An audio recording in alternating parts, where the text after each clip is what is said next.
दिलवा अभी नादान बा, चाहत के तूफान बा। छोटी छोटी गलती पर रोवे रोज जान बा। ए सजनी मान जा, हो सजनी मान जा। दिलवा अभी नादान बा, प्यार के अरमान बा।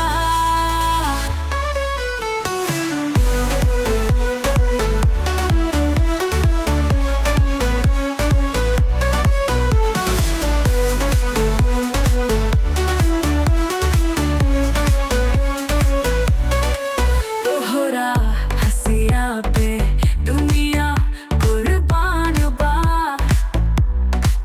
बचपन से जवानी तक बस तू ही पहचान बा।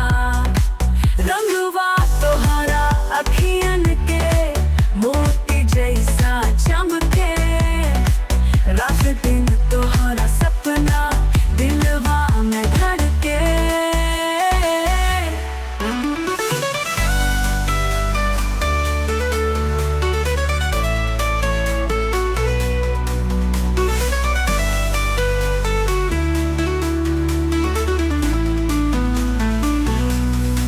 सच मन तोहरा बिना सुना लागे जहान बा। तोहर नाव लेहलस से सज जाला गानों बा।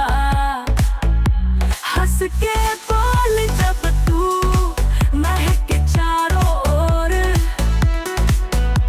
प्यार के कहानी में तू ही असली शोर।